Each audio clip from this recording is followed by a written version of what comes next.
All right, get your dollar bills out, get your dollar bills out. Step right up, step right up. Destiny's on stage, that's right. The KTM 350 SXF of Destiny is right here in front of you.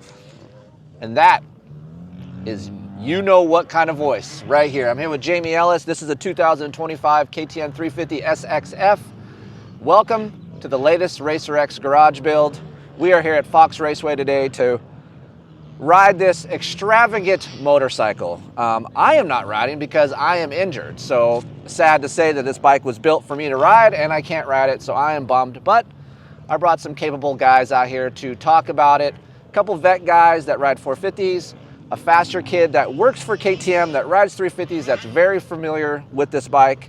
And of course, I brought the wizard, the guy who molds, the wizard, Jamie Ellis, that built this thing. Look at, I have this right here in front of me, and we'll go over that later, but we went all out, okay? This is not just like, hey, we got an ECU, a pipe, and fuel. No, a lot of stuff has been done here, so I'm gonna hand it off to you, Jamie.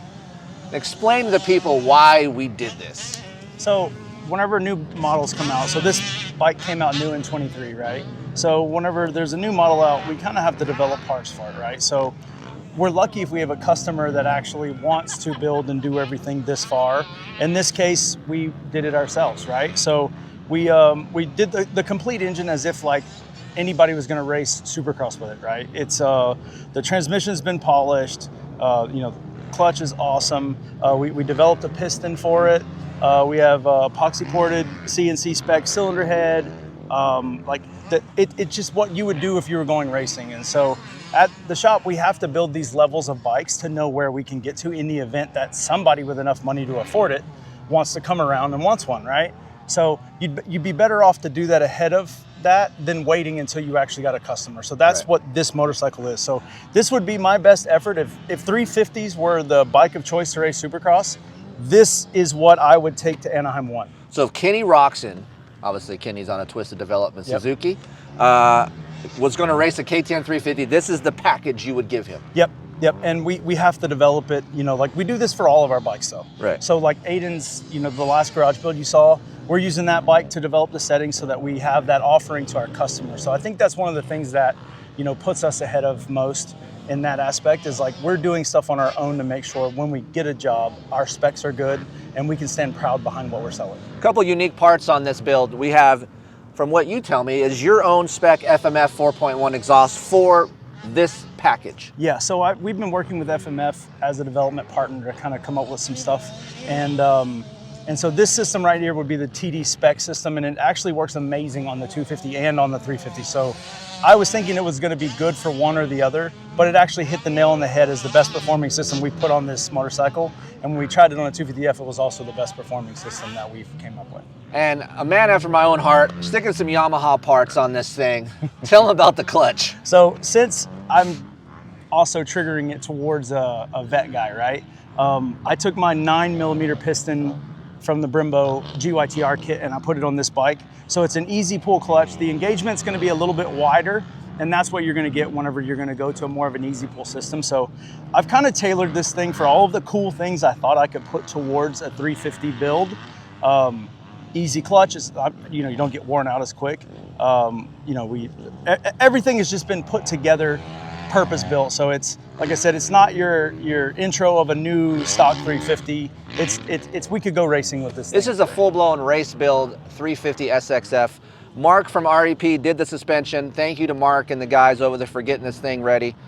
Air forks are staying on here. So we have a revalved air fork, a revalved stock shock, and of course a stock linkage. Other trinkets, ODI bars, grips. We have, what kind of pegs are these? Those are Scar. Scar pegs, Dunlop tires, of course. And of course, honestly, the whole intro to start this thing was the decal MX graphics. It is loud, it is glittery. I'm ready to go party on a Friday night somewhere where I shouldn't be, where the wife might get mad at me. This thing will take you there. This thing will take you there. Nonetheless, I'm happy to bring this bike to you guys, but I'm also sad that I'm not gonna be able to ride it because some of the most fun that I've ever had was riding a KTM 350 that's built a little bit. Obviously, this is built a lot. And I'm actually jealous of the guys getting ready to ride this thing. So We're going to head out to Fox Raceway. We're going to bring you some opinions from some vet guys, a faster guy, and we're going to explain to you where the 350 might fit in for you if you're wondering, is it for me? So stay tuned. We'll be right back.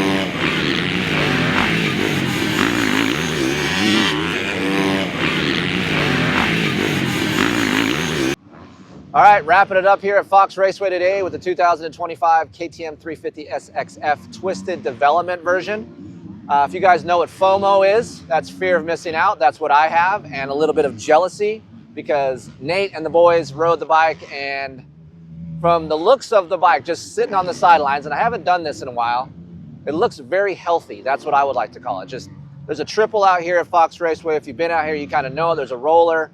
You got to kind of, most of the time on a 350, at least for me, I got to downside that roller pretty good and then give it the berries all the way to give it to the top of this triple. But watching Nate hit it seemed like it was no issue. Also, he's a good rider. But Nate Hamlin, he works at KTM. I brought him here because he knows the product really well.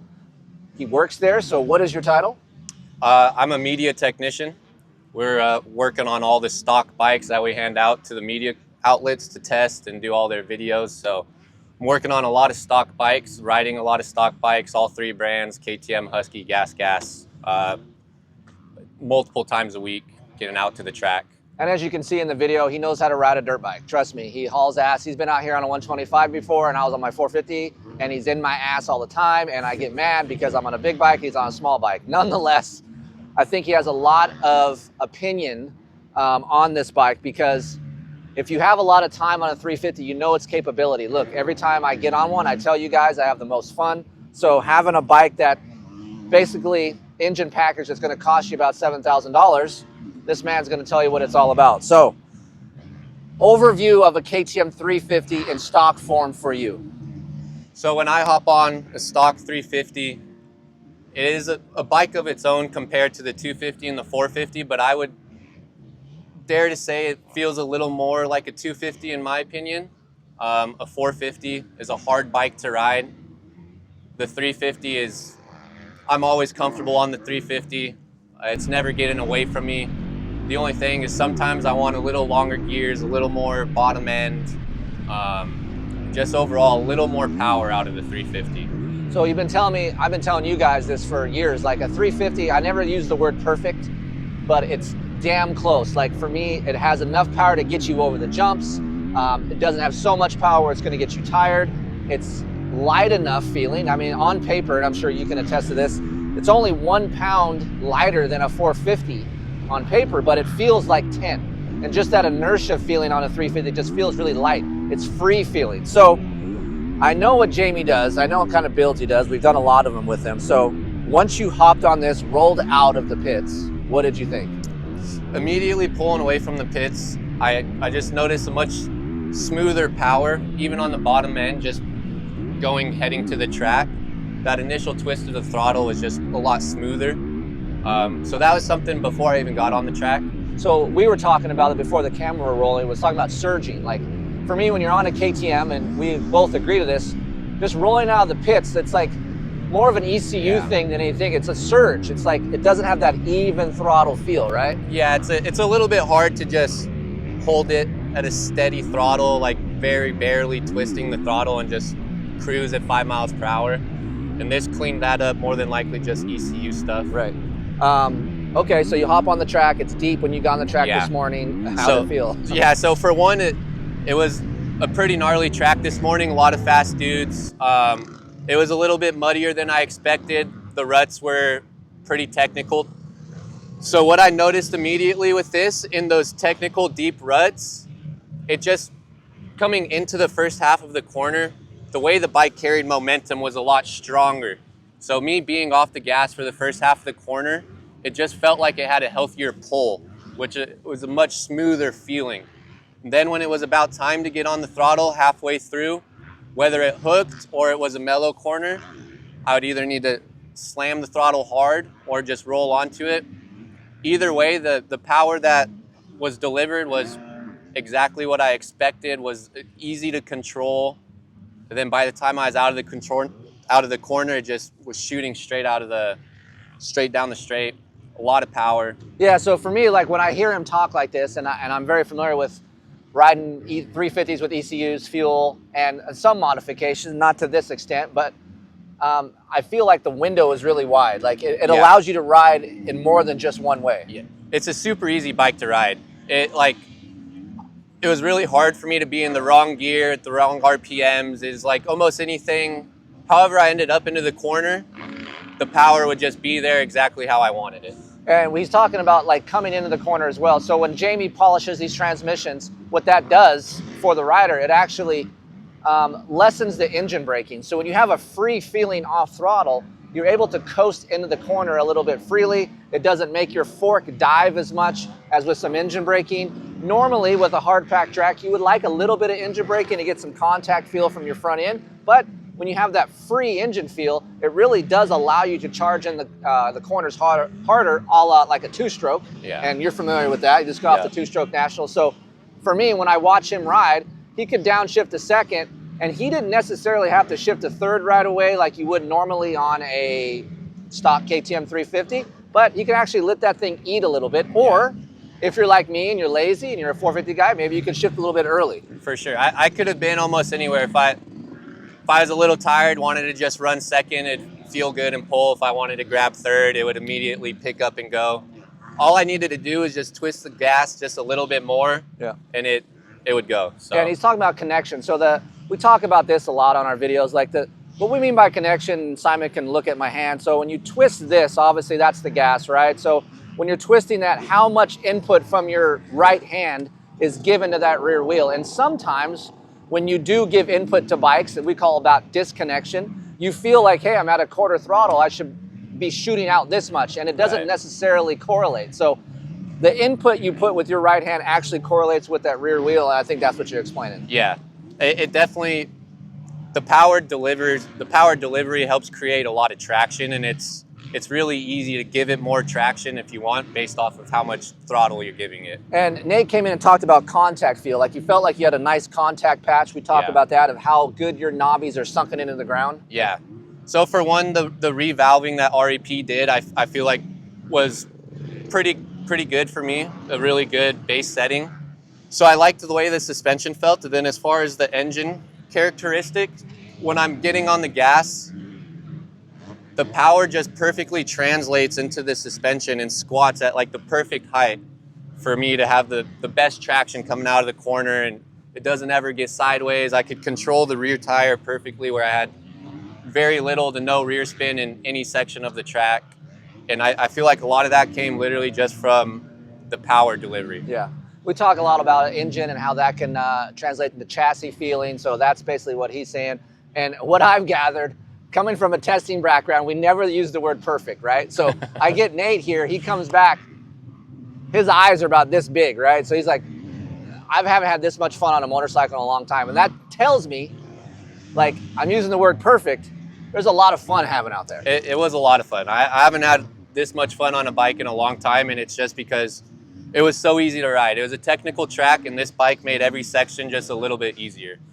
Before we wrap it up with Nate, we'll get to the other guys here. So me and him talked about, is the 350 for you? Look, it's a $7,000 motor package. Most of you out there are like, yeah, I'm out. I'm not doing that. That's crazy. Like, what are you talking about, Keefer? Look, it's a garage build. Let's go for it. Let's do this thing, right? So what's it feel like? He just got off of basically what he said is like, I feel like if I was getting on a factory 250, like Levi Kitchen out here on his Pro Circuit Kawasaki, he would imagine this is what it would be like. Yeah, I mean, sometimes you hit a corner and you're like, oh, I felt like one of the top pros. But now the bike actually feels like it's pulling like what you would imagine the top pros bike feels like, and it was a really good feeling. So the KTM 350, I think, It's for the guys that maybe in the stock form, not necessarily race a lot. They race sometimes, but they're not worried about starts. Like, I want a bike that I can last, have fun on, and maybe get that 450 guy late in the race. That's who the 350 is for. Now, who is this for? This is for a guy that's like, hey man, I want that feeling, and I want some confidence to line up on the gate and be able to kick that dude's ass next to me, knowing that I can get the start. For me, and I've gathered, I didn't ride it, you have confidence in this to get you out of the gate? For sure, yeah. Yeah. I would say that in the 450 class, even at Glen Helen, maybe not like at the pro level, but you know, amateur local racing still against the fast 450, I think I could get a whole shot on this bike. It's got a lot of power all throughout the RPM range. All right, you heard it. Nate, he said perfect. I don't like it, but I'll accept it. I'll accept it today. All right, you got that one friend that you're just always riding. You're just like, I'm going to just always talk trash, and you're just got that buddy that you're always messing with. That's my buddy, David Martinez here. I brought him because why? I feel like he might be better on another bike. I think Dave here doesn't need YZ450F type power. That's what he rides. So Dave, come on down to Fox Raceway with me and ride this KTM 350. David likes shiny parts. David likes to spend money on his bike. Perfect guy to talk to you vet riders out there. So, David, 51? 51. 180? 185. 185. Okay. You rode the KTM 350. You've ridden stock ones before, and you've liked them. Yeah. But still not enough to sway you back this way. Yeah. So you hopped on this. I made Dave, he did about 3 laps. He's like, well, I'm not used to it. I go back out there. So he did a 20-minute moto. Yep. Give us a little bit, for the people out there that are Yamaha lovers, what's it like to ride versus your Yami? Well, it's definitely lighter right off the bat, which felt better. The power, like versus my Yamaha, this is not as responsive off the bottom, but once it hit mid-range kicks in, it goes. So you think mid-range feeling's like as good as your Yamaha? Oh yeah. Okay. Just as good for sure. My Yamaha had a little more bottom end than this, but. Yeah. But would you want the bottom end? I guess that's the question everybody wants to know. Is like, hey, we understand the Yamaha YZ450 has a shit ton of bottom end, but do you need it? No. Right. I think for me, too much bottom end gets me all jacked up, and then I don't know where I'm going. Right. Where this, I kind of lay in, and I sit situated before it takes off. So it's actually user-friendly for me, you know? So I found it better. would you, as a vet guy, and we're going to make these short for you guys out there, would you ever consider buying a 350? Yes. Now, would you ever spend $7,000 on one like this? If I had the money, yes, Okay. I would.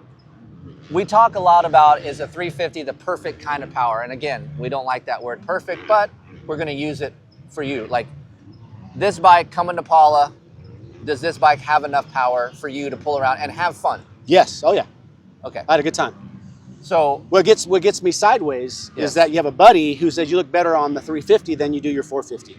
Which and he I don't, does. which I've heard that multiple people. So it's hard to get away with that 450 power, but this is just as fun, and I can put this bike where I want it versus Yamaha ride me. what's the biggest change hopping back and forth, like feeling-wise? Bars, the way the controls are, the whole cockpit feels definitely different than my bike. But when I did that 20-minute moto, it was no problem. I adapted really quick to it. There you have it. So, vet riders, it's okay. 180, north of 180, 350 is good power.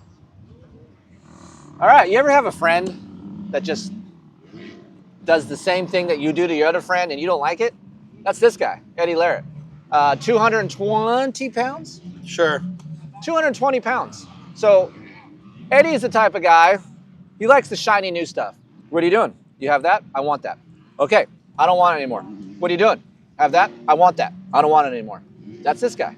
So now, KTM 350 SXF, $7,000 worth of engine work. We don't spend money on our stuff, like engine-wise, I feel like. When we have bikes, we're not going that gnarly. Right. You rode a 350 before, you like a 350, you've raced a 350. For you, the vet guy, comparative to a stock 350 to this one, big difference? Absolutely. Yeah. Huge difference in the motor for sure. A lot more pulling power, a lot more torque. Kind of gets it a little closer to like a Cowie 450. Obviously it's not going to touch a Yamaha or any of those. Hold on, when you say Cowie 450, you mean a built one? Because Yeah, for sure. Yeah, Okay. because I'm still not going to say to this day that a stock 350 is as good as a production 450, but I think this, if you look at the Cowie I've ridden and I did my Racer X garage build on, you know, that has ignition and good feel and pipe, this gets it closer to that, but this bike's a lot more manageable and fun to ride, you know, for a weekend warrior-ish rider. What about excitement for you? You're a bigger guy. You need some low end. Unlike me or Dave, we want it to smooth out. Yeah. Do you have enough low end to make you happy? Yeah, so map 1 on this bike has plenty of torque. It's got plenty of grunt. The track I rode it on today was a little harder pack. So I got out of map 1 because I felt like I was getting a little wheel spin up some of the faces of the jumps. So I went to the map 2 on his switch, and it was perfect. I could still, you know, kind of rail some of the open sweep corners in 3rd gear, no problem. But map 1, plenty of torque. You know, if I was on main track today at Paula with it deep and ruddy, I wouldn't have a problem at all. Suspension a little soft for you? Very, very, very, very soft. Actually, some of the softest stuff I've ridden that Mark's done for us. So usually when Mark does my suspension at REP, we can kind of trade off back and forth, and you're okay. But this stuff's a little bit. I can ride it. Yeah. It's not death defying. This was pretty scary today. What about vibration? You mentioned a little bit of vibration. Yeah, I did notice a little bit of vibration, but we had a couple different things for me as ODI bars. I've never rode on ODI bars and then ODI lock-on grips. I'm not a big fan of the ODI lock-on grip. If I'm picking a grip, it's a glue-on grip. Yep. Full waffle grip for me, not just, these are like a thin, no waffle grip. Last question, because we want to make this quick. When I'll make a 25-minute video for Simon here. Who's the KTM 350 for? Like, I asked this question to Nate. Dave said, sure, I would probably get one. I know he probably won't because he wants to have all the power there, even though he doesn't need it. Would you ever, like, I don't have a bike, Keefer. I don't know. I'm not giving you a bike. Right. Would a KTM 350 be in your top 3 to get? Yeah, I bought one in 2017. I did not know that. Yep. So when I came back to riding for my time off as a mechanic, when I came back to riding, the first bike I bought was a KTM 350. Okay. I rode that for about a year. And then as I started to progress back kind of into riding and wanted to ride more, then obviously I went to a 450 because I wanted to race. And I was always afraid, you know, if I went to Mammoth or Glen Helen, these longer starts, I would be setting myself back, you know, by having a 350. But we built a 23 or 4 Husky for World Vets a few years back, and we put an ignition, a pipe, and had some suspension on it and some good fuel. And man, I got great starts on it, and just the bike is fun to ride. So I think it fits in that era of a vet rider that likes to ride for fun, but has some good fitness. Because if you want to ride it, I want to say competitively, you got to twist the throttle. It's not like a 450 where you can be lazy in the corner and just roll around. This bike, you can. This bike has the power to do it. But how many people are going to go out and buy this mod as a vet guy after you just spent $13,000 I think we'd be surprised of how many that would actually do it. So I agree. I agree. A lot of people nowadays, they don't have a problem spending money into a bike to make it more enjoyable to ride, let's say. All right, so wrapping this whole thing up here, the KTM 350 is an awesome machine. You add horsepower, it gets even better. Again, we don't want to say the P word, but that CC size is the way to go. So thank you, one, to Jamie Ellis from Twisted Development for creating such a fun machine. I haven't even ridden it, but I felt like I have because I can just see Nate riding it. And from hearing from my friends out here, it's going to be a fun machine when I get better. I'm looking forward to that. And I can understand why Mike Brown goes so damn fast at Loretta Lynn's on this thing. So 100%. Understandable. Thank you to KTM for building this size bike, and hopefully you other manufacturers watching this will do this, because this is a great size motorcycle for a lot of people, a wide range of people. So if you're scared about 350, don't. It's a great size. If you're looking for a little bit more power, Jamie at Twisted Development has you for that. An ECU and a muffler and a little bit of VPT for it goes a long way, and you'll have yourself a great time. So don't forget, we'll do this garage build again next month, and of course 12 issues, $30. The Racer X Edition magazine, lots of stuff in there that you can't get here on the internets. And of course, you have any questions about 350s, $7,000 of engines, Eddie Larrett and his loud voice, whatever. Kris at KeeferInkTesting.com is the place to go. My door is open to help you guys, and that's what we do here. So happy to do it for you, and we'll see you on the next garage build.